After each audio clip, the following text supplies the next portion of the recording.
Andrew. Hello, Jane. Good afternoon, welcome back. Thank you very much for coming back. We always worry everyone's going to go home at lunchtime, so it's fabulous that you haven't. But why would you? There's so much going on this afternoon. It's my pleasure to introduce Andrew Evans from Keystep, well known to a lot of you, and the owner of the Big Red Door over there as well. So Andrew, do you want to say a little bit about yourself? Yes, so, welcome. If you don't know, I'm Andrew Evans from Keystep Solutions by now. We sell door locks. I don't know where our marketing budget's been going for the last 10 years. So, Jane said to me, will you do me a favour? They're going to come back from lunch. They're going to want to sleep. I need someone who's not afraid to make a fool of themselves to wake them up. So that's what we're going to do.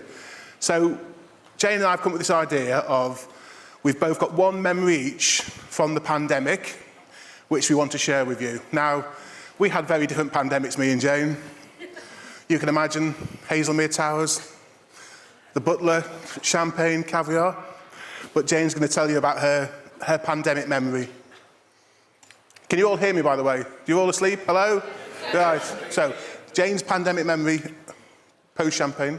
Post-champagne, when I was sober. Is that working? You're not on, Jane. No, I am working. So, I think there's a slide, actually, that's going to show my... Yeah, we haven't got the slides, have we? So the pandemic was very interesting for Hosper, just generally, in that we were incredibly busy. And for the first time, I think we really did spread best practice, which is what we've always said, and we obviously tried to do that throughout. But for the first time, we were actually doing it, sharing information, sharing all sorts of things that we'd never been able to really have that ability. And we were diverting the phones, but actually we decided we wouldn't divert the phones. We just have one person answering all the phone calls, which was me, because that enabled us to share the information best and to share the best practice. So that was what we were doing, and we were incredibly busy. But we had some amazing stories of hoteliers phoning there was one in particular whose bank had pulled the plug and they didn't know what to do, and the chap was just distressed. He didn't know what to do. And obviously I couldn't solve that problem particularly, but I was able to put him in touch with somebody who could help him. And I just remember the joy afterwards when he phoned me and said, it's all sorted, we're absolutely fine, and thank you very much. All I'd done was connect him with somebody who could help him, but it was brilliant to be able to do that sort of thing. We did a lot of Zoom calls, a lot of webinars. I was saying to Andrew, one of my first ones, I was so used to doing Zoom calls but without the video on. We'd never ever switched our camera on before the pandemic. So I had done a Joe Wicks workout with my daughter, and I was looking not particularly great. And everybody put their camera on. They said, come on, Jane, put your camera on. And I was actually judging a Katie Award, and I'm thinking, they're going to flick this phone screen. And there was me in a very tatty-looking T-shirt, not looking my best. And then, of course, we did the conference here, and that's the slide I was looking for, actually. Hopefully the next slide. It's going to be next slide. Keep going. Next one. Yep. There you go. There we go. So some of you were here. We could only have 30 people in the room, but we broadcasted the conference in 2020, which Sally Beck actually mentioned this morning, which was an amazing experience. And Andrew, you were there, weren't you? I was there, yes, in person. Yes. So that was our sort of highlight of our year, really, during COVID.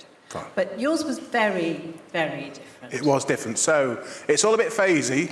I can't remember if it's because we drank so much red wine in lockdown or it just got a bit hazy. But when the restrictions were lifted a tiny bit and builders and key workers could go out and about, we had a customer in Glasgow who was opening their hotel as a discharge centre for hospitals. So people come out of hospital and they weren't well enough to go home, but they were nearly well and they went into a hotel. But this hotel needed door locks because the door locks they had were just, 30 years old, the same old story.